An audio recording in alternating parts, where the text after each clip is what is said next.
Here we go. It is Fred White off the top with Caleb Calhoun. I'm Dave Hooker. Let's get it rolling. Welcome to the program. The Dave Hooker Show. A presentation of Off the Hook Sports. Objective insight, expertise, top guests. Available on YouTube, Apple, Spotify, and the Off the Hook Sports app. Download now for free. Also available on offthehooksports.com. I compute and obey. Now to Dave Hooker. Ready. A huge recruiting weekend for the Vols. We'll get to all the prospects you need to know about. Also, Tennessee with a new addition to their coaching staff. And as always, it's a Football Friday with Fred White. By the way, what is going on with Colorado? It appears as if the Pac-12 has absolutely exploded. Fred White joins us right off the top of Football Friday with Fred, and it's brought to you by our friends at Allstate Insurance. Fred White joins us. And Fred, you're looking dapper as always. I like the cap. I like the dog. Is that a smoky dog, as Eric Berry's dad called it? You know it. It's a smoky dog, baby. That's what it is. Gotcha. Blue tick hound. A blue tick hound. That's absolutely right. But have you seen the video where Eric Berry gives his dad a blue tick hound? Yeah, we call it the smoky dog. Yeah, that's what we call it. Oh, okay. I thought it was cool. It was super cool. So that speaking of smoky hot takes coming up, who would be on the Mount Rushmore of Tennessee coaches? And we'll get to that later in the program. But Fred, first of all, good Friday, sir. If people need insurance, how do they get a hold of you? They can go on our website at fredwhiteallstate.com.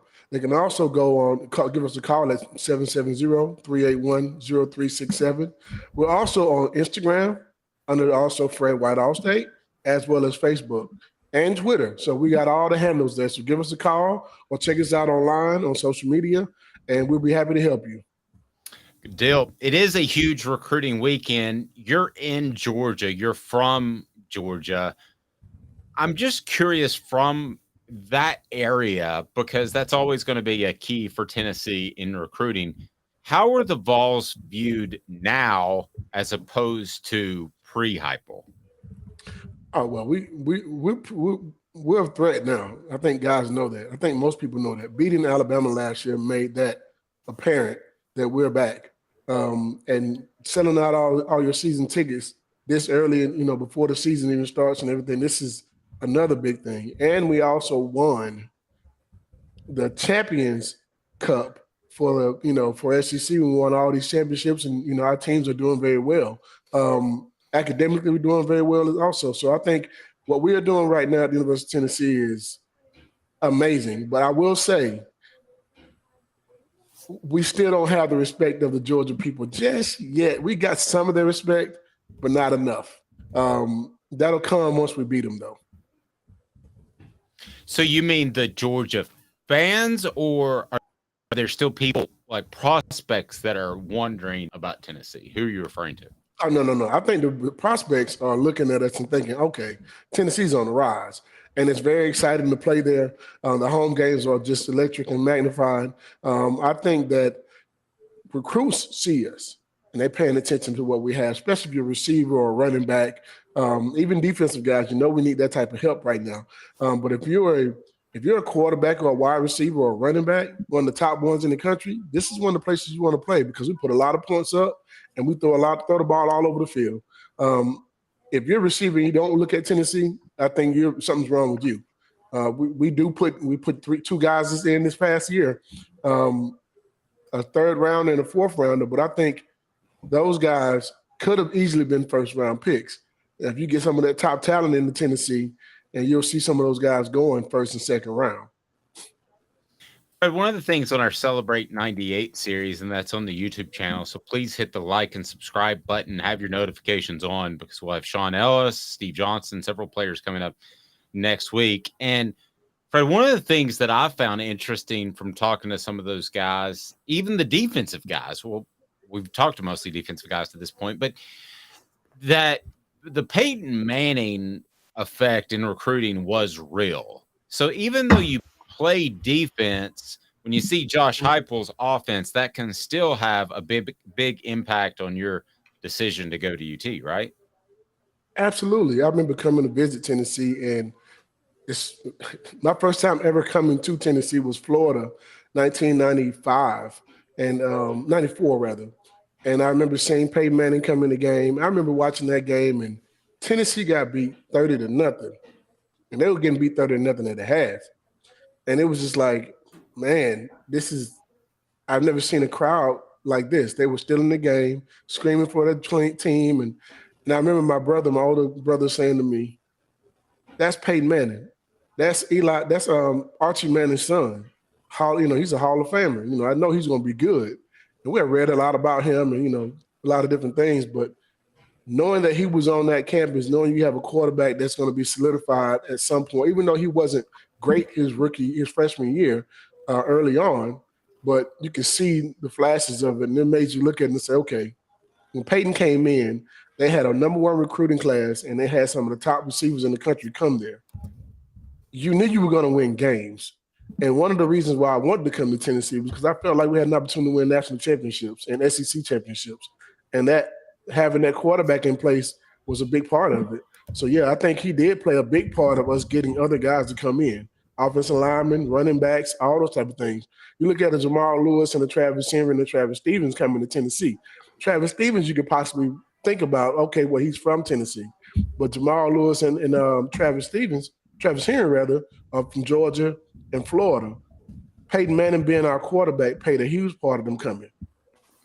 Yeah, and it was the Georgia guys that changed everything. Yes, and then Cozy and Dion and Jamal. And I find it interesting that Jamal was a big driving force in that from talking to Dion earlier this week. So we'll get to all that on the Celebrate 98 series. And that's brought to you by Tennessee Cider Company. So certainly check them out.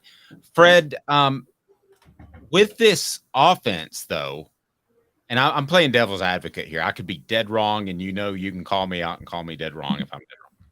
But would any defenders say, hey, man, I've got to play 80 plays a game because this offense is moving so fast, and I'd rather be at a place that was more ball control? Could you see a defensive player saying that? Could it in any way the offense be a negative at all?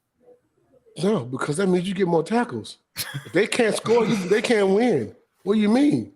You just stop them. You get 3 and outs all the time. If you're supposed to be a good defensive player, I don't care as many opportunities I have to get plays, guess what that means for me? More opportunity for me to make plays. Plain and simple. That's it. That's what it means. It means I get to make plays. That's it. Fred is the absolute best.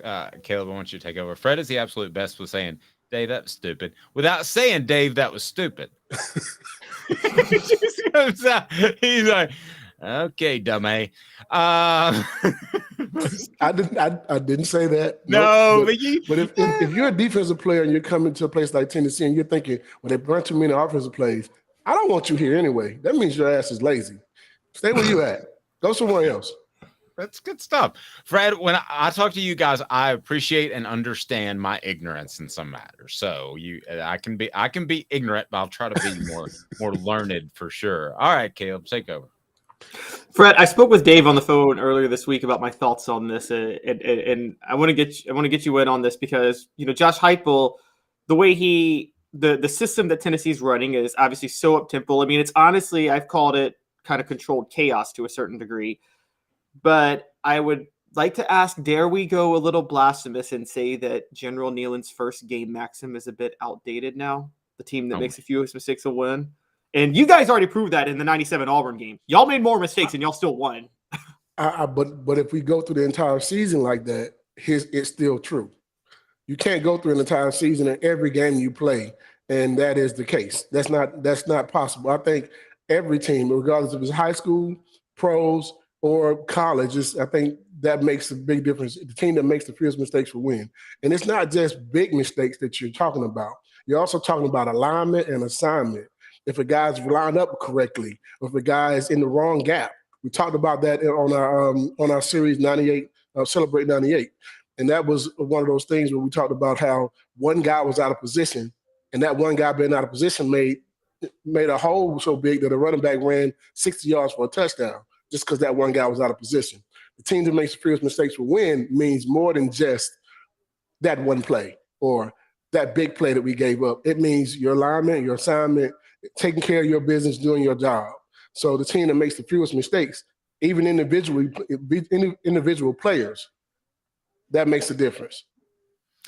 Fred, where is this when you watched them last year? You have you've seen some spring camp, I'm sure. Where is this team defensively in terms of talent level compared to where they need to be to topple Georgia and win an SEC or national title? How close or how far are they? I think we're closer than what we used to be, but you can never have too much talent. I think we need more. Yes, I think we need more on the defensive line. And I'm not taking a shot at any one position or one group or players or anything. I think our linebacking core is pretty good. Even though we lost a few guys, I like Beasley. I think Beasley's going to be one of those guys could be a first day or second day guy in the draft. I think he could be up for the buck as he should be. If you're, you came back, you played all this time, I think you have an opportunity to be that good. I like to see Tyler Barron take that next step and turn that corner. I think this could be his year. It just depends on what we have, It depends on who and the scheme we run, it helps, but also the offense we run helps. But depth on defense, I think that's one thing that we've been hurting for a long time. And for the last probably 5-6 years, we've been hurting on depth on the defensive line. And that's something you got to have some on. We talked about this also in that Celebrate 98. You guys go check that out, by the way, on YouTube. Celebrate 98 is doing very well for us. But it tells a lot of different things about how we had a nice rotation of defensive linemen. They never got tired. So if you have a good rotation, your guys don't get tired. You only have to play so many plays and that's it. And you tap your head and you come on back out. I mean, I think you look at the teams that are winning national championships right now. You look at Georgia won the last 2 back-to-back championships. That defensive line was interchangeable. You could take any one of those guys out and rotate those guys around, and they were still going to be good. I think if you can do that in college football and have a defensive line that you can rotate, you have a great chance of winning the national championship because they control the line of scrimmage. Fred, you know this more than most people because you played safety.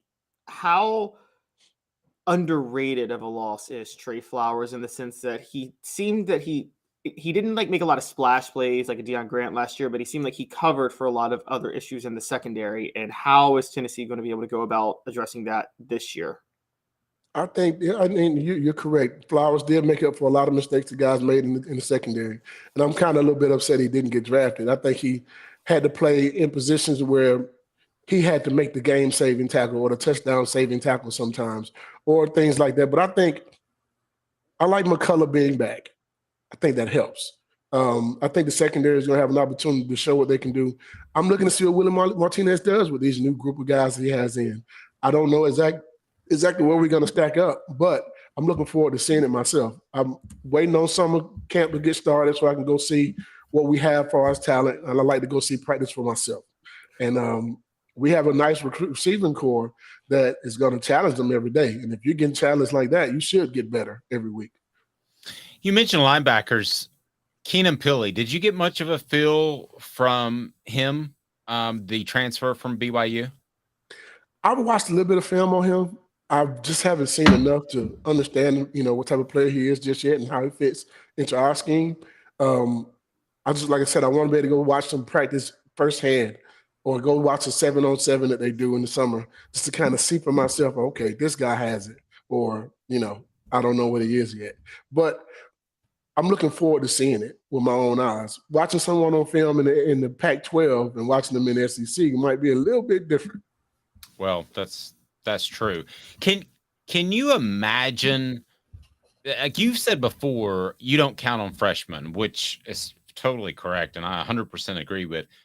But can you imagine being in a situation that almost every school is that needs a hole to fill, and you've got a new guy that has to fit in chemistry-wise and scheme-wise with this transfer rule? How challenging do you think that would be? Because you guys grew up together. You knew each other through thick and thin, up and down, one side, the other. And then suddenly imagine saying, okay, well, you need a new linebacker. This guy's going to come in and he's probably going to start. Well, I'll tell you what. I don't think you win your position in the media. I don't think you win your position just because you signed. It's what you do when you come in. If you're a guy coming in from the portal, you need to go out and be extra, honestly. Go out and do more than what everybody else is doing. Go out and show what your work ethic is like, and you fit in. They don't have to fit in with you. You have to fit in with them because you're coming to their team. And you have to follow their rules too, because they have their own rules. So I think the guys that are coming in, it makes the guys that are already here, they look at you and say, let me see what you got. Let me see what you can do. You come and show me what you can do. You don't come in with accolades already and think, okay, well, I'm this and that. No. You don't come in and talk no trash. You come in and you get the job done first, and then you have a say. Don't come in talking, because you come in talking, we have to deal with you. And make sure you understand that this is our team. You came to our team. We didn't come to yours. Interesting. So it really is up to the individual transfer. And we saw one player come in at running back in August, and he was quickly jettisoned. Yeah, if you don't have the right attitude, you're not going to be accepted, and you're not going to be a factor. That makes a lot of sense. Exactly. That's whether you're a transfer or whether you're a freshman. It doesn't really matter. I mean, I can go back to when I was a freshman, and you didn't have much say. And we had a guy by the name of Darwin Walker that came in from North Carolina State. And I never forget this. And when we talked to Darwin, we got an interview coming up with Darwin Walker, which you guys are going to be. It's going to be amazing, by the way. But Darwin Walker came in as a transfer from North Carolina State. And everyone who comes to the University of Tennessee back then had to go in the cold tub. That's the rule. At the end of camp, you got to get in the cold tub, and we're going to toss you in it. And you're going to let us do it, or you're going to go by – you're either going to go willingly or you're going to go by force. And that was our rule. Whether it was a new coach, if you change positions as a coach, whatever it is, anything new, you go in the cold tub, plain and simple. The willingly cold tub, or by force. What's the cold? It's the cold tub. It's an ice bath. It's a big old tub with ice and water and everything, and we toss you in it. You either go willingly or you go by force. If you go willingly, you're good. Everybody's going to be okay with you getting there. Ain't nobody, there's going to be no issues. We're not going to rough you up. But if you don't and you want to go by force, don't worry. We will force you in. Wow. Well, sounds like a hazing moment. It does. Well, I recently heard from, I can't remember if it was Jake. It might have been Cooper Mays on our Vol report. And he said there's a no fighting rule. But you guys scrapped a bit. We did, but it was over with once you were done. Yeah. Once the fight was over with, that's it. So Darwin Walker comes in as a freshman, as a transfer, and I remember him saying, I'm not a freshman. I'm not going in. Oh. And I just remember looking around the room, and all the defensive linemen were like, who's got him? And Ron Green, who's the strongest guy on the team, was like, I got him. And they get into a tussle, and Ron Green puts him in the full Nelson, and he walks him back to the cold tub. Darwin? Yeah. Because Darwin was one of the strongest players too. I remember. Yeah, Ron was incredibly strong too. But Darwin, I think Ron was the strongest guy on the team. Ron was the strongest guy on the team before Darwin got there. And Ron was the strongest guy on the team when Darwin came. Don't worry, we got an interview coming up with Ron Green too. Fred, how much? I know obviously there is still, you have to accept your role when you're a newcomer or a freshman, but how much would you say things have changed since you were playing, where it seems like a lot more newcomers and freshmen see the field just immediately, and it seems like the coaches are a lot more willing to have them see the field? Does there seem like there's a little bit less pay your dues now than there used to be? I don't want to say that, because if that's the case, then sometimes you might be putting a guy on the field who shouldn't be on it. I feel like your job is one on the football field, and not only on the football field, but in the weight room and those type of things. That is the one thing I got to, if you can't play, I don't want you on my field. I'm not, and you're just giving something, somebody's going to have a problem with that. Plain and simple. In my locker room, if I'm on that football team, I don't know how these guys work, but my thought process as an athlete, if a guy comes in, he has to beat me, not be given anything. If you're giving something, then you're setting the wrong precedent, because you're going to have guys on your football field who shouldn't be on it. We had on the message board. If anybody else you want me to ask Fred about, I'll throw it at him. But hurry up because he's got to run. But one of the quotes that stood out most from spring camp to me, you talk about fitting in, is Gabe Judy-Lawley, who is a defensive back and is also a transfer. And he basically said, I'm willing to play wherever. I came here to be a part of something.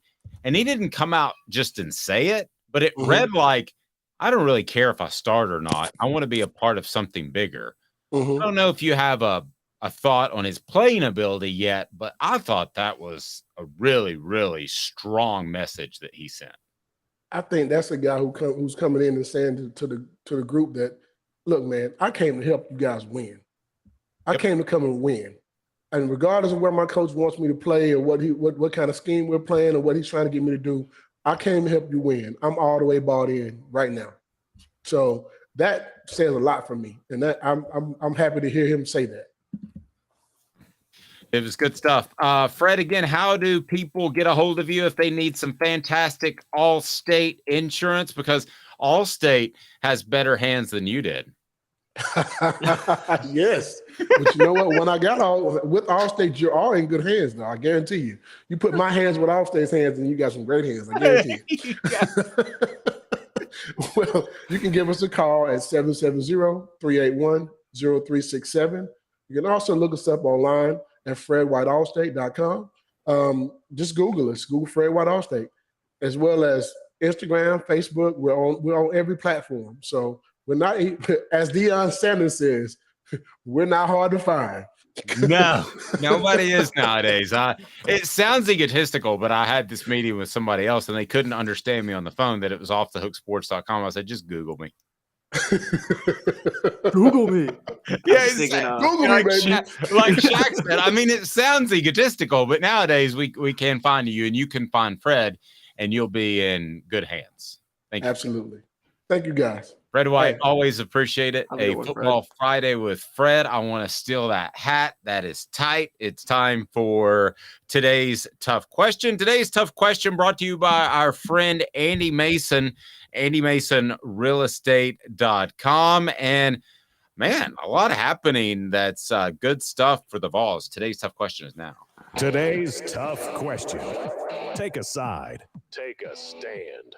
The Dave Hooker Show, a presentation of offthehooksports.com. I'm going Omaha, Caleb. So I'm going to just totally catch you out of left field. This is not what we went over in our 3:15 production meeting. This is a totally different today's tough question because Fred. Y'all notice our production meeting gets earlier by the hour every day. Yeah. 3:15 on Memorial Day as we prepare for Tuesday. By the way, we'll be off on Memorial Day. Have a blessed weekend. And on a very serious note, thank you so much for those that have served, in particular, the families that have lost loved ones. Let's not forget that this isn't Lake Day; it's Memorial Day. Okay, it's not Pool Day; it's Memorial Day. So. Thank you for giving the ultimate sacrifice. But today's tough question it revolves around a lot of news that comes out of Tennessee. And this is not a particularly newsy time, especially with the baseball team bowing out early at the SEC tournament. But today's tough question is this. I ask you between these three and fill us in on the message board. What's the bigger story? Is it McKenzie Milton, the UCF quarterback who played for Josh Heupel, who will now be an analyst / assistant on the staff, one of those Nick Saban type roles? Is it the announced sellout of season tickets, or is it Tennessee winning the Champions Cup? And it's brought to you by AndyMasonRealEstate.com. 40 years of experience in real estate in Knoxville. AndyMasonRealEstate.com. You love it, and Andy Mason will save you money with the best service, best prices, best service. AndyMasonRealEstate.com. What's the bigger story between those three? Rank them for me, Caleb Calhoun. Okay, well, the least big story is the Champions Cup. That is hilarious to me because, I'm sorry, yeah, that involves a lot of sports and everybody's like, oh my God, my school has graded all these little sports. Okay, let's be honest. You only care about football, basketball, and if you're Tennessee, women's basketball and baseball, and maybe softball. That's about as far as it goes, those 5 sports. Okay. And so I'll go ahead and tell you we see this completely opposite, but go ahead. Yeah. Sorry. Doesn't matter. No, that's fine. You go for it. Tennessee fans, would you trade in a Champions Cup for a national championship in football? Yeah, you would. Okay. Well, yeah. Okay. That's a different argument. All right. So rank the three. You got the sellout, and then you get McKenzie Milton. Number 2. I'm going to say the sellout, but here's why. Just hear me out. The sellout would be the biggest story, but we had already knew that Tennessee was on the trajectory for this when we covered this a month ago. This was something we knew was going to happen based on how they were already shattering numbers. So this isn't as big of a news story to me now because it was a big news story to me a month ago. And so it's not, it doesn't stand out as much now. I think number 1 is McKenzie Milton. I think Josh Heupel may have been looking for his future offensive coordinator in that. I mean, this is a big pickup. And McKenzie Milton played under Scott Frost, Mike Norvell, and Josh Heupel. And he probably had his pick of the litter to be an analyst somewhere, and he chose to come work for Josh Heupel. That's although Scott Frost is no longer coaching, but you get the point. It's still a pretty big deal that he picked Heupel.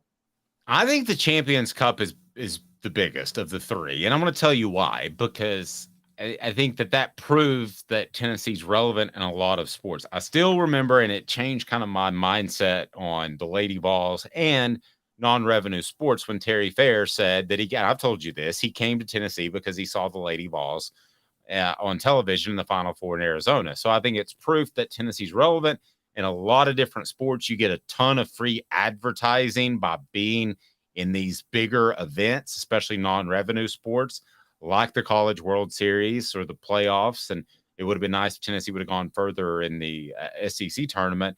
You have softball, you have all of that. So I do think they're more relevant maybe than you do as providing free publicity, kind of like how Elon Musk talks about he's going to start advertising, and then they run all kinds of stories about him running advertising, which is essentially free advertising.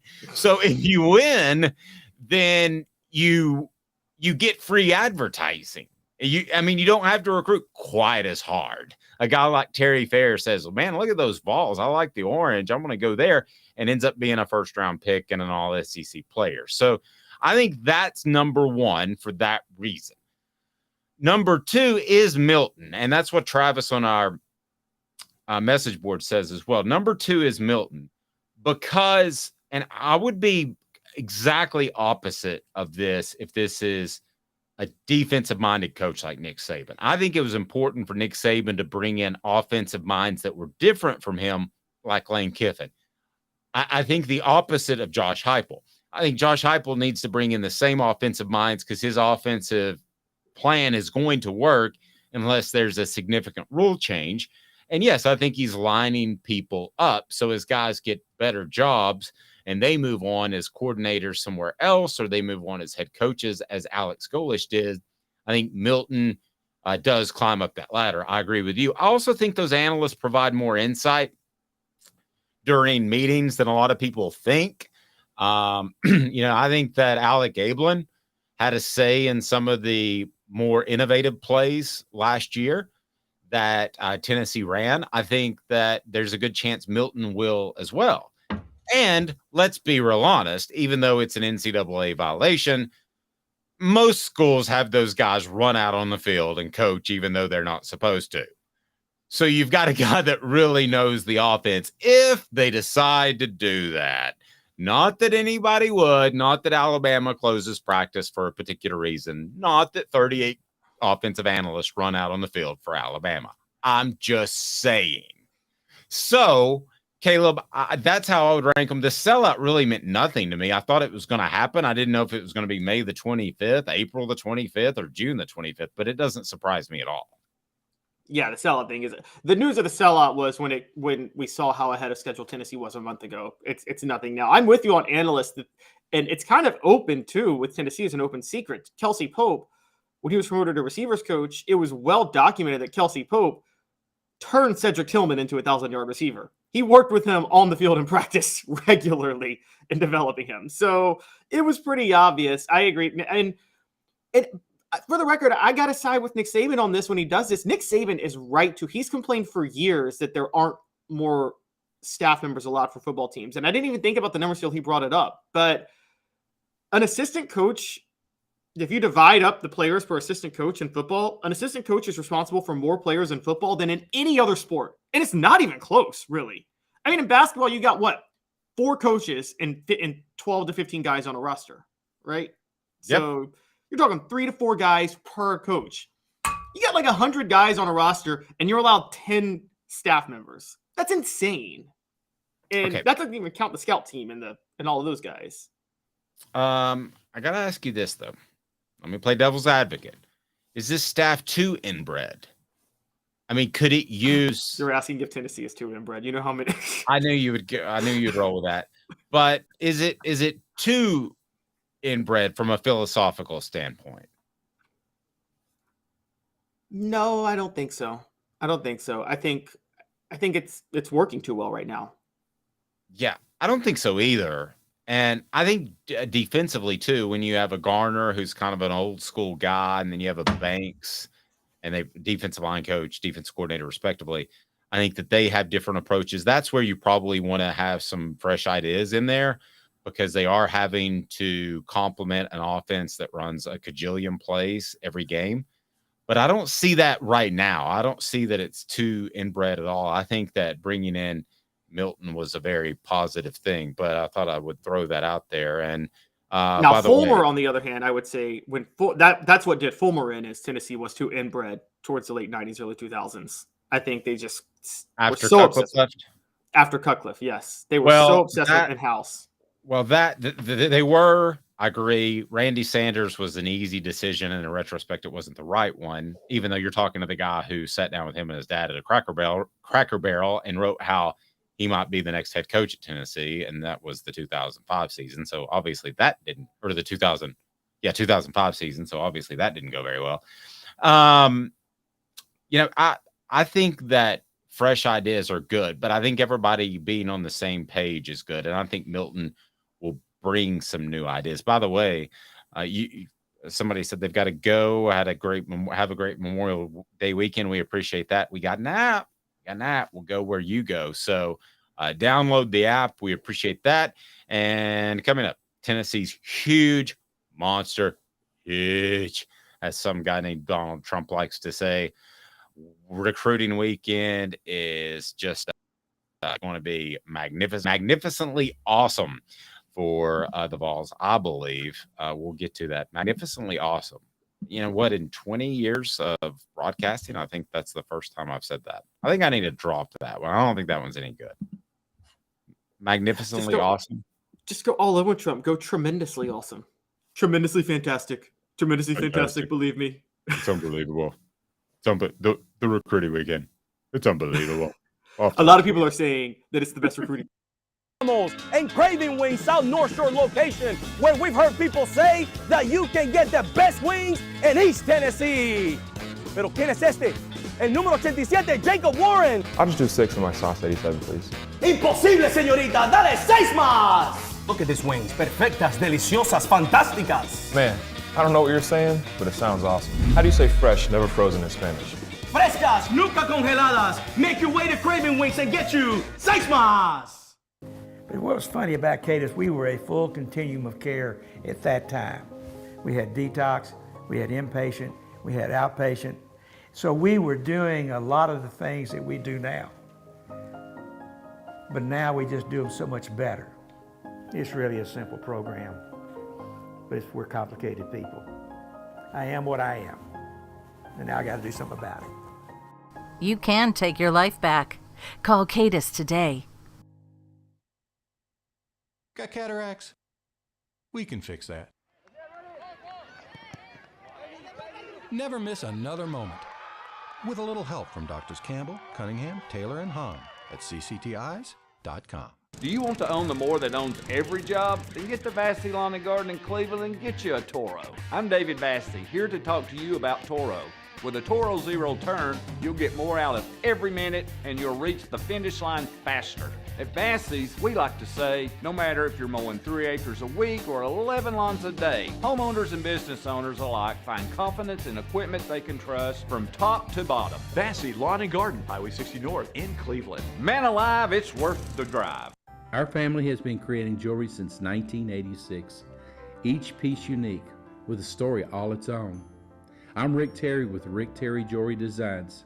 I'm a jeweler, and I want to be your jeweler.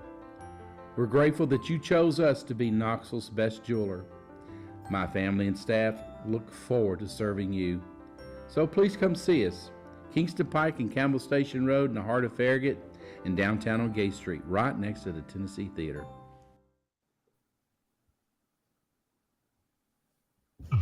Who's this guy? Hello, who is it? The Dave Hooker Show. Who? A presentation of Off the Hook Sports. What? YouTube, Apple, Spotify, and the free Off the Hook Sports app. Back to Dave Hooker. Yes, huge. Huge. Man, junior recruiting months. They are kind of like December and January back in the day. Clearly, the early signing period settled in. What about 7 years? Is that about right, Caleb? That the early signing period Early signing period started in the same year Tennessee hired Pruitt, so it would have been 2018. Okay. I feel like sometimes when you look stuff up for that, I'm like Theo Vaughn.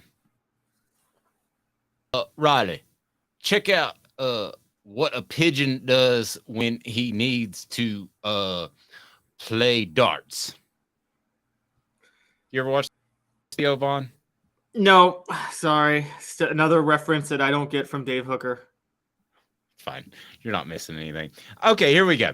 So the 865 Live Recruiting Weekend is going to be star-studded. Let's look at some of the prospects. Let's start with 4-star running back Peyton Lewis. Now, Tennessee might have a special tailback on campus, and Dylan Sampson, who may be a little light to do that, or we've talked about Cam Selden as well.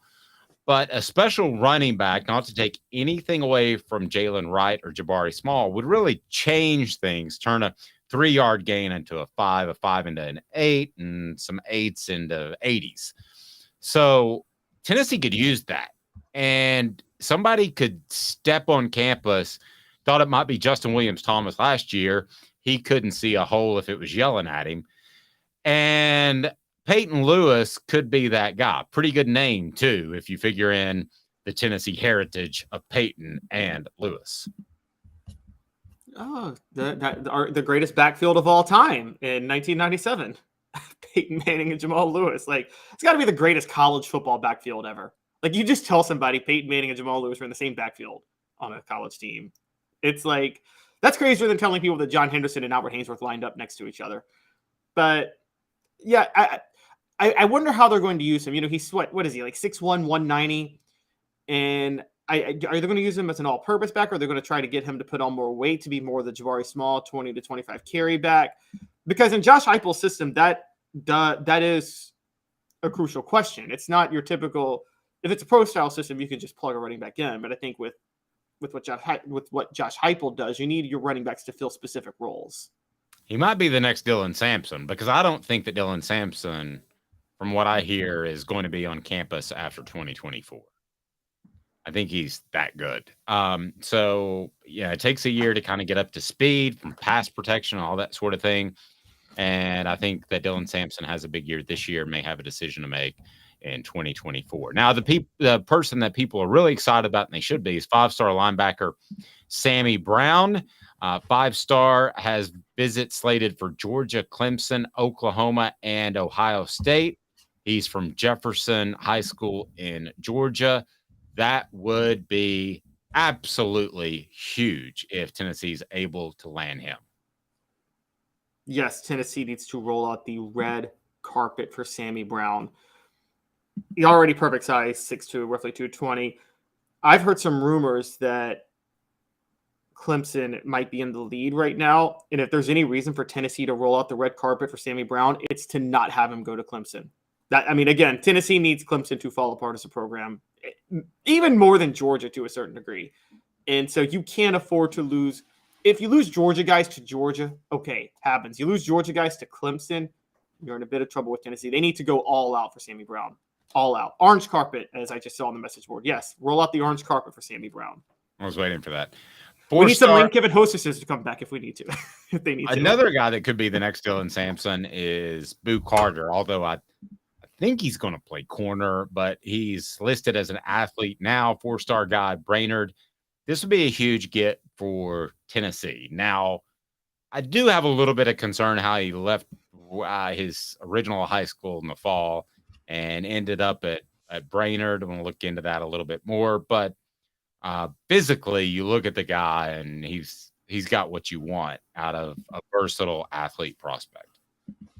Yeah, and I think it's pretty obvious they're going to plug him into the secondary, aren't they? Yes.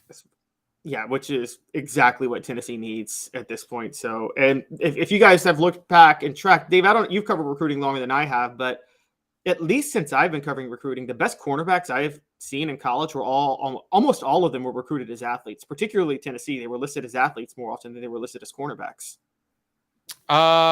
Especially, yeah. I mean, it usually means you can't catch, right?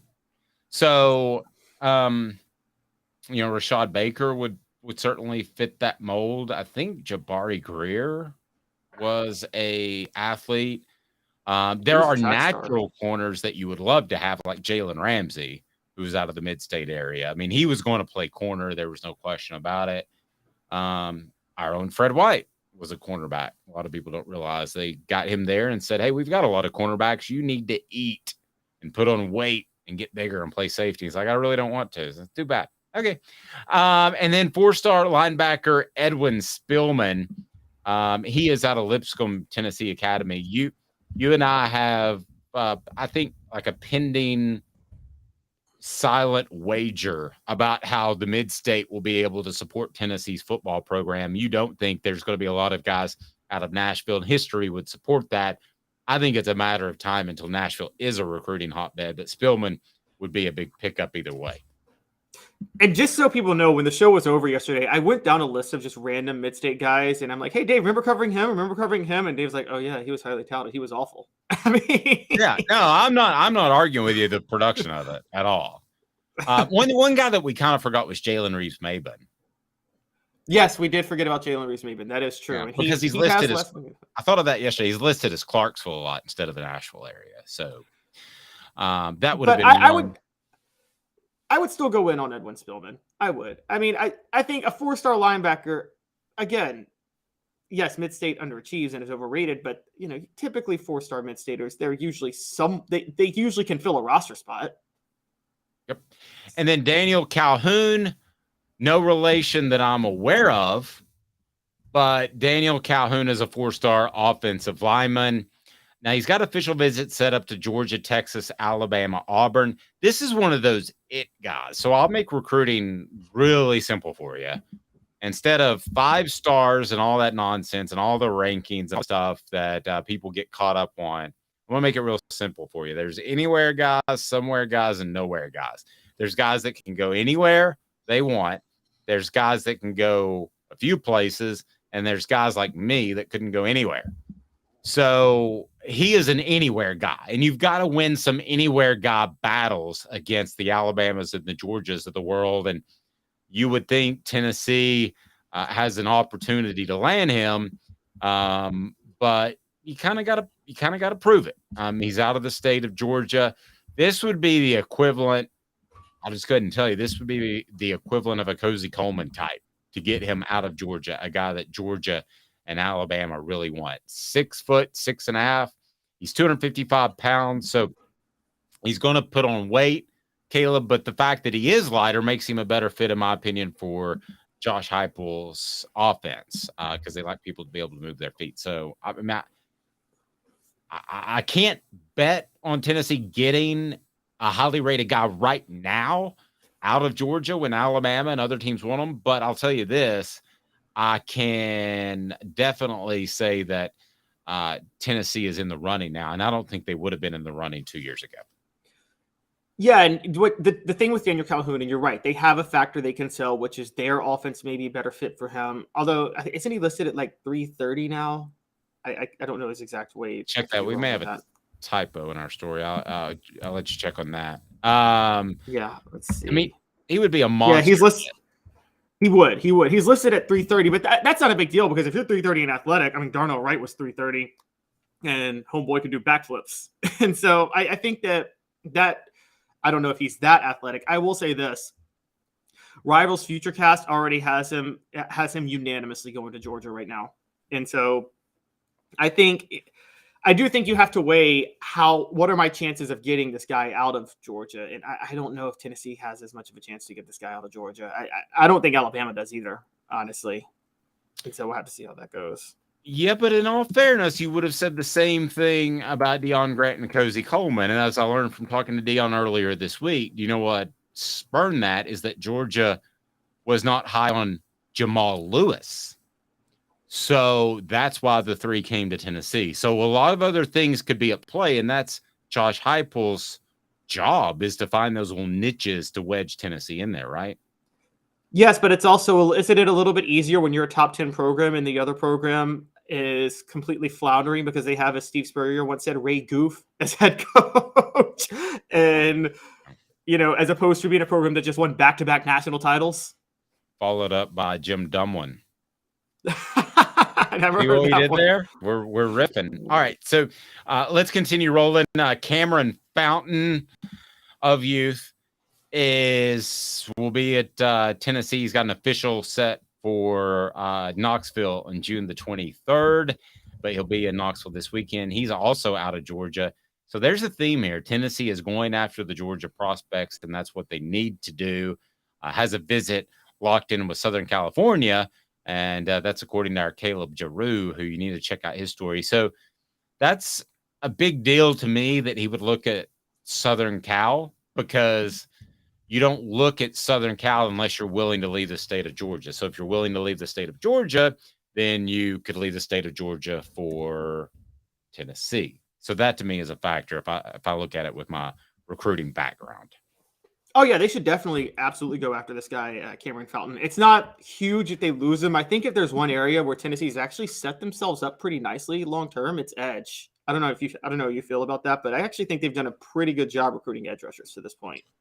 Totally agree. Another 4-star linebacker. I remind you, crafttreats.com. Crafttreats.com. Use the promo code Off the Hook. The promo code Off the Hook and get 20% off. You can go with their chill pills with the CBD derivative. Will help with your pet's arthritis, digestive issues, or anxiety. And also, they have non-CBD pet treats that are fantastic. Again, crafttreats.com. Use the promo code Off the Hook. The promo code Off the Hook for 20% off. 4-star linebacker Jordan Burns, the number 34 linebacker in the class.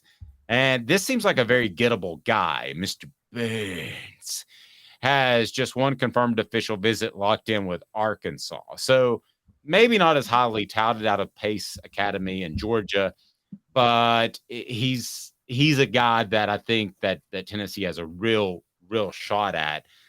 Your thoughts on Mr. Burns? Yeah, he's a composite 4-star, which is good news for Tennessee. And also, according to 247, the only 3 schools with warm interest are Arkansas, Auburn, and Tennessee. Now, the red flag on that is, does that mean that that would suggest those are the only 3 schools he's interested in? I would believe that the only reason those schools are the highest on his list is because Georgia and Alabama don't want him that much. That's the only thing that I could really, because I feel like if one of them wanted him that much, he wouldn't have Arkansas and Auburn on that list.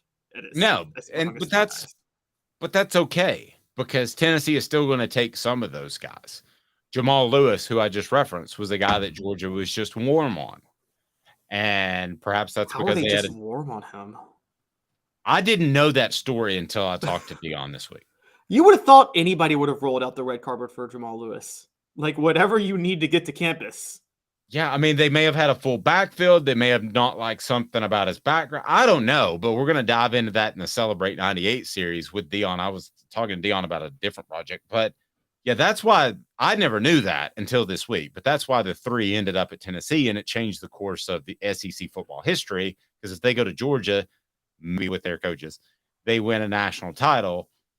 But certainly Tennessee without those 3 does not win a national title. Definitely. And probably, all 3 of them. They need all 3. Even Jamal Lewis. I know he got hurt, but they're not beating Syracuse without Jamal Lewis that year, honestly.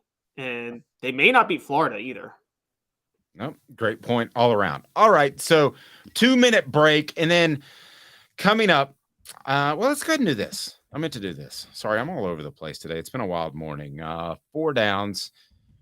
We bring you 4 downs, and it's brought to you by our friends at Campbell, Cunningham, Taylor, and Hahn. 4 downs. 4 questions. 4 answers.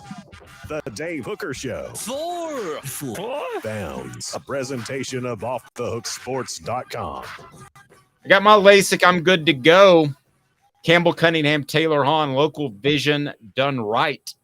And they do LASIK, cataracts, but also have the individual eye service centers for your annual visit. And their clinics are fantastic. When it comes to LASIK, there's nothing like it. All right, first down, most coveted recruit this weekend is? It's pretty easy. It's Sammy Brown. Okay. I'm going to say no. Not Sammy Brown, partly to play devil's advocate, to be real honest with you. But I will say, man, this one's tough. There's no other real answer. Come on, Dave. No, but let me give you this though. With Sammy Brown, I don't think Tennessee's ever going to be hurting at receiver. I'm sorry, linebacker. So yeah, I'll go Sammy Brown. You talked me into it. All right. Yeah, I mean, he feels like linebacker's still in need, and Sammy Brown is the most highly touted player on this group, and also the fact that Clemson is targeting him. Yes. All right. Sammy Brown, hands down. All right. So second down. Most likely to commit this weekend is? That's another obvious one, and it's Edwin Spillman. Okay, you think it's Spillman. All right. Third down. I will agree with that. It will be a loss if the Vols don't get blank. And I'm not talking about this weekend. Yeah, that was mine too. We're agreeing on all of them. Okay, lastly, fourth down. If they don't get Boo Carter, it's a bad sign because he's from right down the road. All right, fourth down. Where do the Vols need to rank in recruiting? At the end of this year, when we're in the first week of February, where do they need to rank nationally in recruiting? I think in the 5 to 10 range is okay. I know people say you got to have top 5 classes. I think that given Josh Heupel's scheme, given the way he uses the transfer portal, I think, and given honestly the underrated talent Jeremy Pruitt brought in that is still there, I think they can afford a 5 to 10, particularly since they got their quarterback in the 2023 class in Nico. I'm going to go 5 to 7. I think they need to be in 5 to 7. I'm not willing to go 10. I mean, 10 could still be 6th best in the SEC with Texas. That is true. For the record, had they not had that debacle against South Carolina last year, we would be talking 3 to 5 because they'd have 3 4-stars that are at South Carolina that would be at Tennessee right now. That's a pretty darn good point. 2 minutes why Tennessee has somehow risen in one ranking despite not even holding a formal practice.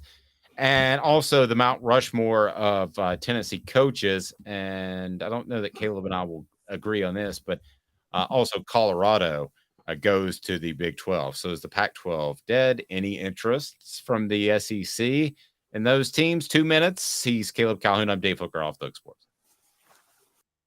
Sun, sand, and salt water, the beach is a very relaxing place. Unless you wear contacts. Ow! Open your eyes to the best the beach has to offer with LASIK vision correction from Campbell Cunningham Laser Center. Hi, Mike Davis here with City Heating and Air, reminding you to always dare to compare. Our team provides quality local heating and air service, installation, and maintenance across East Tennessee. We use only the best equipment like American Standard heating and air conditioning for your residential, new construction, or commercial needs. Honesty, dependability, and customer satisfaction have been the cornerstones of our business since 1961. City Heat and Air. Dare to compare.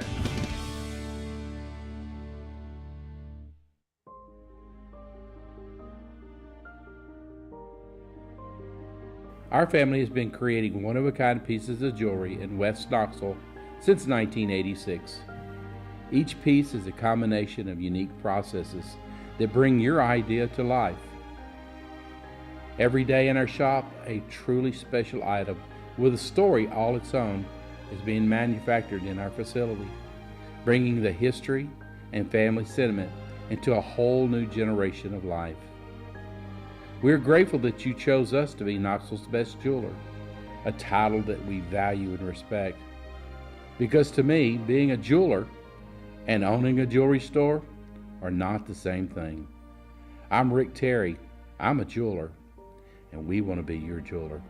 Kingston Pike and Campbell Station Road in the heart of Farragut, and downtown on Gay Street right next to the Tennessee Theater. When you want a hard cider that's easy to enjoy, one that's crafted to perfection, you need Tennessee Cider Company. Some say it's the signature cider of the South. Others say it's the cure to your craving. They all say you'll savor every sip. With a selection of ciders free to sample, all it takes is one taste. Visit tncidercompany.com for more information, as well as to shop our ciders and merchandise online. Thirsty yet? Doors open at 10 a.m. Who's this guy? Hello, wizard. The Dave Hooker Show, a presentation of Off the Hook Sports, YouTube, Apple, Spotify, and the free Off the Hook Sports app. Back to Dave Hooker. If you haven't tried Tennessee Cider Company yet, you need to. It's fantastic. And they deliver. What about that? Thank you, COVID. I think you can deliver alcohol before then, could you, Caleb? No, I mean, it's how are parents going to stop their 15-year-olds from drinking now? Maybe I know that they check your ID. Maybe. Yes, I'm sure they check your ID. Okay, maybe. Well, they do that with, what is it? Drunk. What is it called? Drunk Hub. Or what's it called? I don't know. What's the app? Told you. Uber Drunk. If you order a box of wine, they do check your ID. I've been told. I don't know. I told you about that old clipping I saw, right? That it was a news clipping from 1980. Bunch of guys saying it was when they were really starting to crack down on DUI laws, and it was in like California, but like in some rural part of California. And there were a couple of guys somehow had Southern accents, and they were like, "Man, pretty soon we're gonna be a communist country. You can't open a beer after work when you're driving home." A roadie? I'm from that generation. Are you telling me you weren't a roadie guy when you were young? Don't know what a roadie guy is.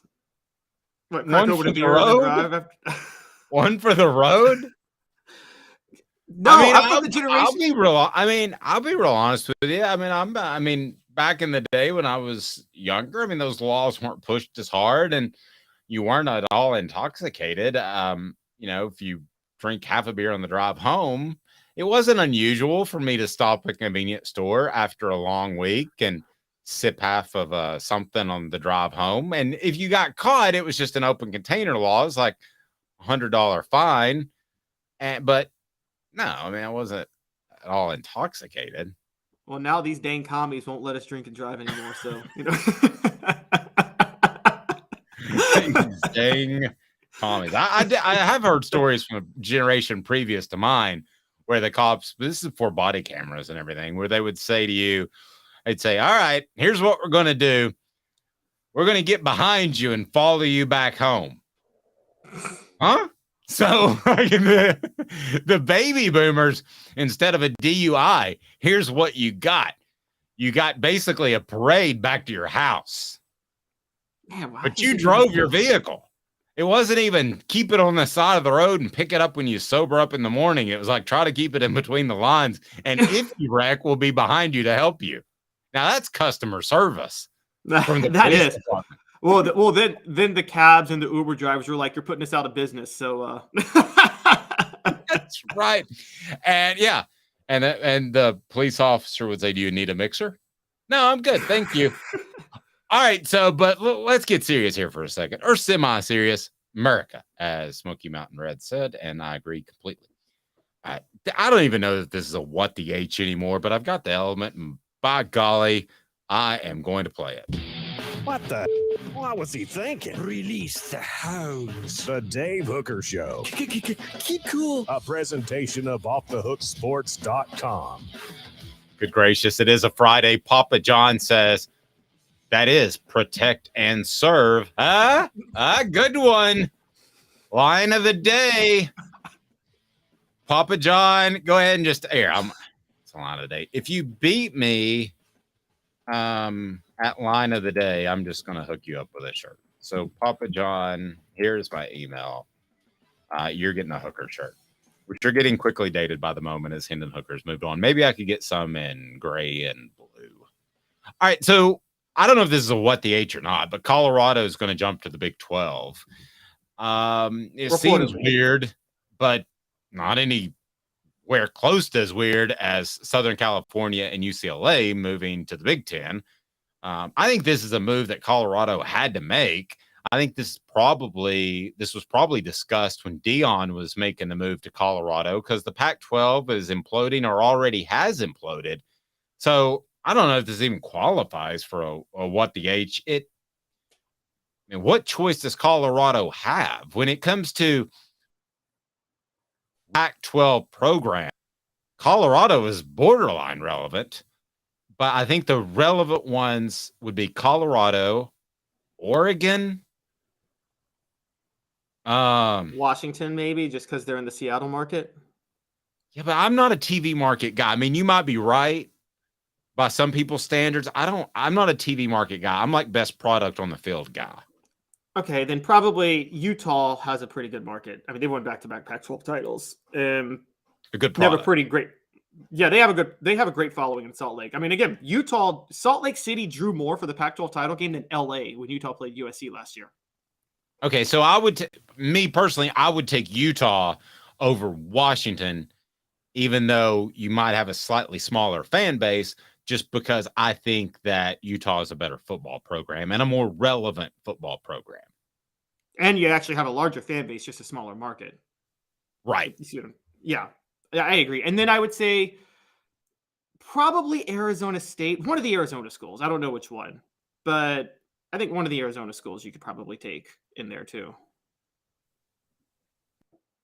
Yeah, those non-football towns. One of the most non-football towns I've ever been to is that Phoenix area. I don't know if they even know football's going on half the time. I think they'd rather watch Kevin Durant shoot free throws on a Saturday. It's a radically fast-growing area though, so I think they might start to care. There was a period, wasn't there, in like the 90s where either Arizona or Arizona State, I think it was the year Tennessee won it. Like they went like 11-1 or finished in the top 5. But I think what's clear cut is Utah. And I mean, but we're talking about this. I mean, does Colorado even count? Because Colorado has been a bottom feeder of college football for the last 25 years. So, can I tell you another one of my, this is just how different it is. I'll tell you another one of my favorite recruiting stories that has to do with the Pac-12 as we have just veered wildly off of the topic is Arizona State was recruiting a guy that ended up at Tennessee. And they go in there and they say, hey, why would you want to go to Tennessee? They have too much talent. You'll never play. And it hit the young man wrong, as it should. They're basically saying you're not good enough to go play at an elite place. So instead of him being disrespectful to the coach, he walks in the other room. And if you thought hard enough, you can probably guess who it is. But he walks in the other room and he tells his mom, and his mom comes out and says, you get the H out of my living room. If you don't think my son's good enough to play at Tennessee, then you don't respect his ability. You're no longer recruiting my son. And he was going to go to Arizona State before that moment. I think I know a very prominent Tennessee football player. Yeah, I think we mentioned his name in this very program. Oh, I was thinking somebody else. No, okay, wait. Were you? It rhymes with Harry Bear. Come on. All right. A Hooker shirt. Who can tell me what prospect I'm talking about? Rhymes who are you going to say? I was going to say Josh Dobbs because he was committed to Arizona State for a minute. No, this guy lived in Arizona. Raynoch Thompson lives in Arizona. No. He was a prospect. He's from Arizona. Rhymes with Harry Bear. Why is my mind drawing a blank? I don't know. You know I'm going to kick myself when you tell me. He was an all-pro first-round pick. All SEC twice. Terry Fair. Very fair. Thank you. Smoky What is Mountain wrong Red. with my mind? What is wrong with my mind today? Very Wait, fair. Raynoch Thompson played for the Cardinals. That's right. He's not from Arizona. You're right. Sorry, I got that. I think he's from South Carolina, right? I think so, actually. You mean do my Theo Vaughn thing again? Riley, if you could check out what makes Raynoch Thompson a guy from South Carolina. He's from LA. He's from Cali. Oh, Raynoch is? Right. Yeah. Oh, so I guess back to the point, though. I'll tell you one thing about Raynoch, and I will say this, and I mean this as a complete compliment, a guy that had zero respect for his body whatsoever because he was light and he hit people extremely hard. And his body was just not meant for that kind of violence. And I mean that as a huge compliment. And also wasn't meant to, a body that does that shouldn't go play for an incompetent organization like the Cardinals that doesn't know how to look out for its investments. But he's from find a name that rhymes with Raynoch Thompson, like Harry Bear. he's from Raynoch is from LA, graduated from Louisiana. But I wanted to get back to Colorado for a minute because we went way off. But the point off topic, me on a Friday? What are you talking about? Before a holiday weekend, Caleb? The point with the Colorado story that's crazy is, remember, Colorado set in motion the entire breakup of the Pac-12, of the Big 12, just 12 years ago. They left to join the Pac-12. That means, for those who don't remember, the Big 12 was the original Big 8 plus the 4 premier Southwest Conference schools: Texas, Texas Tech, Texas A&M, and Baylor. And Colorado was part of that Big 8, rivalries with Nebraska. Nebraska goes to the Big 10, Colorado goes to the Pac-12. So it's hilarious how the tables have turned. The question becomes, what happens with the 4 corner schools? That's why I brought up Colorado, the 2 Arizonas, and Utah. And Dave, Arizona is an AAU affiliated school, so is Colorado and Utah. Do you think there's a chance that the Big 10 would go for them at all, or is there just no value that they bring? Would they draw the big? Would Utah or Colorado hold the Big 10 back? Would they be moochers rather than producers? Well, I think the Big 10 would go for the TV market route, like you mentioned Washington. So, well, I think they were looking the TV market route, and then they decided last year that Washington is just not worth it. That even with the TV market, Washington would just be a moocher, not a producer. No, that's fair. I guess it depends what you want. I mean, would the SEC go after an Oregon? They played them. Would there be anything neat about that? I'm obviously grasping for straws to see. I'll make an argument. It would be neat to have a West Coast team. It would be, you'd have another huge market, blah, blah, blah. I still think it's stupid. I think Greg Sankey has been very committed to a level of congruency with the SEC and to keep it regionally based. The SEC's next move is into Carolina and Virginia if they expand. First of all, Florida State, the SEC's next move is raiding the ACC. Whenever they're able to do that, and that may not be till 2036, but they're going to raid the ACC. Within the next 20 years, you'll have schools from Virginia and North Carolina in the SEC. And I think if the SEC, sorry, 20 years. Well, you got the ACC that deal they just signed to get the merit-based revenue sharing may be enough to keep them there till 2036. So, is that signed, sealed, and delivered? The merit-based revenue sharing? Yes. As far as I'm aware, given the fact that the schools have a handshake agreement, so I think the ACC is going to sign off on it. And at that point, it wouldn't be worth it for a Virginia Tech or an NC State to leave because, I mean, that's a risk. There's not going to be an ACC. Like we talked about yesterday, if you cut off those bottom teams and you pull some funds from them, they're going away. You're going to have a Wake Forest cut football. Yes, but for Virginia Tech and not Virginia Tech, but for NC State, it's not worth cutting that risk because if they leave right now, they may have a vested interest, even though they were one of the 8 that would be willing to leave. They probably have a vested interest for right now. It probably feels safer to do the merit-based revenue sharing and stay in the ACC because if they leave, they may not get an offer from somewhere else. Because I'm telling you this right now, if the SEC outbids the Big 10 for North Carolina, because North Carolina is the most coveted school, not in one of those 2 conferences, if the SEC wins out on North Carolina, NC State is screwed. They can't go to the Big 10. And the SEC is not going to go for NC State if they get North Carolina. No. So, yeah.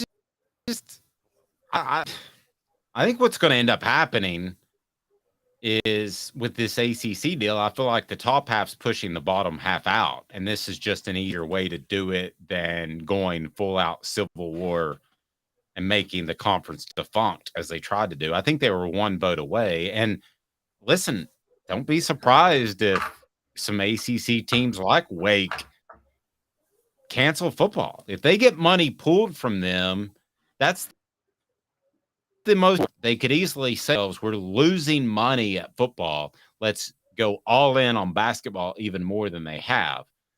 Either way, I don't think it's 20 years. I don't think that within 5 years, the ACC, I'll say within 4 years, the ACC as we know it will be gone.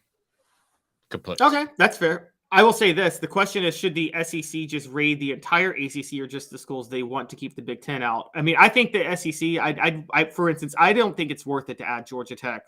But if the Big Ten is looking at Georgia Tech, you get Georgia Tech because that's where markets matter. You don't want the Big Ten in your territory if you're the SEC. So I think they should go for Georgia Tech, Florida State, Miami. I think they should go for all 8 schools looking to leave, maybe even Virginia. Keep the Big Ten north of Washington, D.C. So Tennessee moves from number 9 to number 6 in Bill Connelly's post-spring SP plus ranking. Does that mean that they moved from 6 to 9? Was there a post-spring ranking that had them at 6 and then they moved to, or had them at 9 and they moved to 6 without a formal practice? Or what does this mean, Caleb? When was this made, or is this just a poster? So the inaugural SP Plus rankings take into account 3 things, which is returning production, recent recruiting, and recent history. The most recent one of these was done back in February. So you look at, Tennessee did add a late addition to their recruiting class in Emmanuel Okoye, who's going to be in this class, so that upgrades them a little bit. Okay. On top of that, you still look at returning production, players who enter the portal. Tennessee hasn't lost really anybody to the portal that matters since that time. True. And so that is where you get them moving up to number 6. They were, and by the way, for those who don't know, Bill Connelly was very, very high on Tennessee last year. He had them at number 9 when most people didn't have Tennessee a top 25 program. So this isn't something to sniff at, really. And I think that the biggest thing here that Connelly does well is he does value returning production with recent history. What that means is returning production to him is only valuable if you've been successful in the past with that production. And that's where Tennessee comes into play a lot because they still have returning production and they've had success with this production. Okay, so who are the teams ranked ahead of Tennessee right now? Georgia, even though they lost a lot, their recent history and their recruiting is just through the roof. Ohio State, Michigan, Alabama, and Penn State. Okay. I can't argue with any of those except for Penn State. I just think James Franklin will find a way to mess it up, to be real honest with you. I don't think he's a good game coach at all. And I'm talking about You mean like when he burned 2 timeouts on a 4th and 6 to call a quarterback draw? That would be it.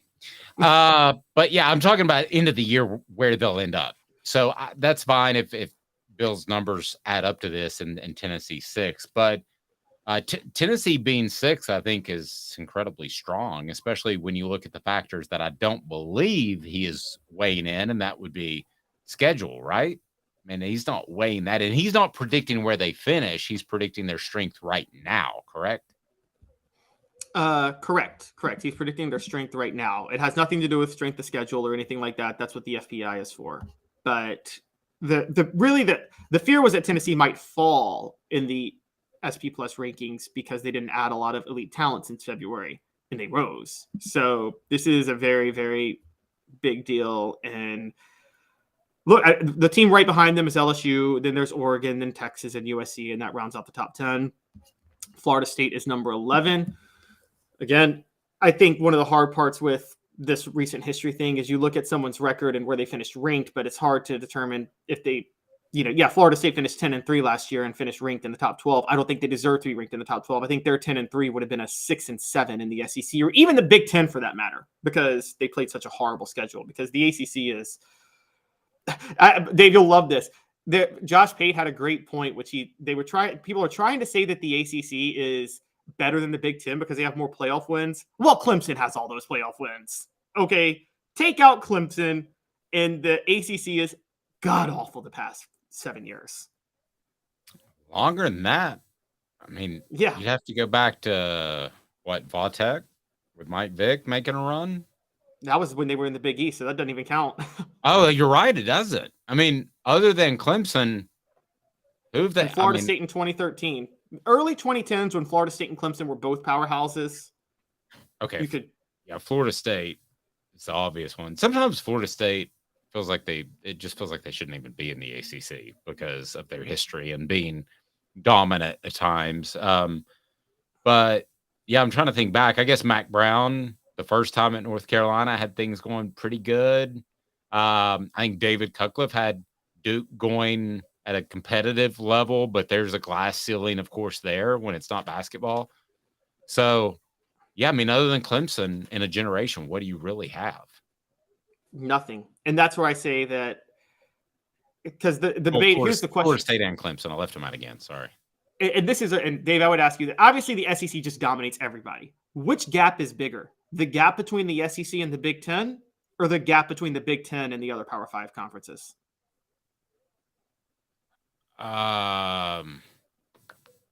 Say that one more time. Okay, so the SEC there's a huge gap between everybody in the SEC. It dominates every other conference. But which gap is bigger? The gap between the SEC and the Big Ten, or the gap between the Big Ten and every other conference behind the Big Ten?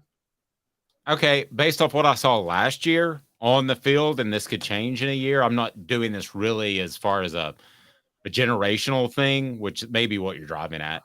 But I would say, factoring in a little bit of recent history, not just last year, I would say that the SEC is a 10, that the Big Ten is an 8, and that the closest other conference, pick whichever one you want, is a 5. Okay, so the Big Ten is closer than the SEC than any other conferences to the Big Ten or the SEC, for that matter. Yes. I guess. Okay. Yeah, I would agree. And I think you could argue that the Big Ten last year was a 9. And by the way, don't sleep on the Big Ten is getting, because of all this money with these TV deals, provided they can work it out, they're getting some really good coaches come to the Big Ten. I mean, Luke Fickell to Wisconsin was a great hire. Matt Rule to Nebraska is a great hire. Whatever you want to say, they're in the Big Ten. Lincoln Riley's at USC, and that was a heck of a hire. And Chip Kelly's still at Oregon. And so it is funny how sometimes we overlook coaches in all these conversations. And if you got money, you can go hire a coach. Sure, you can pay NIL guys, but is there any one player that Tennessee's gotten through the transfer portal that is worth more than Josh Heupel? No, not at all. I mean, even Hooker and Milton were transfers, but still, would you? Yeah, I wouldn't take just one over Josh Heupel. I don't know that you could come up with 3 transfers. If you wanted to lump together Milton, Hooker, and Dante Thornton, would you take them over Josh Heupel? Silly question because they don't get them without him, but. And Alabama, no one talks about this, but this was the only reason the SEC wasn't lapping the field in the 90s, because in the 90s you had a few other conferences, was because the SEC was probably the dumbest conference at coaching hires. They were so stuck in sticking within the family. And, you want the SEC guy. Alabama reset the standard with Nick Saban, didn't they? They said, hey, we're going to unload all the money we have to get the most high-profile coach we can get and not care what anybody says. And that totally changed the trajectory of hiring coaches in the SEC. Nope, it completely did. I agree with you. Want to hit on something real quick. One of the most incredible, coolest traditions. So I know there's a lot of younger people that watch, but I think it's one of the most overlooked, amazing traditions that Tennessee has, and it's the retired jerseys. And I'm not talking about Reggie White. I'm not talking about Peyton Manning. I'm not talking about Johnny Majors or Doug Atkins. They all deserve that, but specifically referring to the players who lost their lives. in battle, fighting for our country on this Memorial Day. Bill Nolan, Rudy Clare, and of course Willis Tucker and Clyde Fuson. So, again, this is not Lake Day weekend. It's not Pool Day weekend. Remember those, because I don't know about you, Caleb. I could not imagine being in some of those scenarios that those men were in, and in particular the moments knowing that in some faraway land that you're not never going to see your family again. And what they did is there's no amount of worth that can be put on that. It's off the scale. It's off the scale. So think about those people. And I know there are some out there, because we've been in war times recently, that have lost family members. And, we just thank you and thank them for their ultimate sacrifice, because that's what this weekend's about, Caleb. Yeah, and I encourage people, particularly as students of history, to go look at the horrors of losing people in war, in any war, no matter when it is. It's awful and terrible. But look at the horrors of some of the battlefield conditions of World War II and things they were fighting on. It was just, I'll tell you, obviously during World War II, that was the time that the U.S. sided with the communists in the Soviet Union, because they both had a united goal in taking out the Germans. Well, ask the soldiers who were in the Soviet Union, who were having to fight, the U.S. soldiers having to fight in the Soviet Union in the time, having to fight Germany in the Soviet Union. Well, apparently the Russians were indiscriminately brutal and didn't care. Even if you were on their side, on the Allies, they were so angry at the Germans for invading Russia, they adopted a scorched earth policy where they burned everything. And they said, we don't care if we die. We just want you to die with us. And that's how brutal those things were. Yeah. Travis said on our message board, God bless America, and God bless our veterans, and God bless those families of those that their family members paid the ultimate sacrifice. Have a happy Memorial Day weekend, but don't forget what it's all about. He's Caleb Calhoun. I'm Dave Hooker, off the Hook Sports.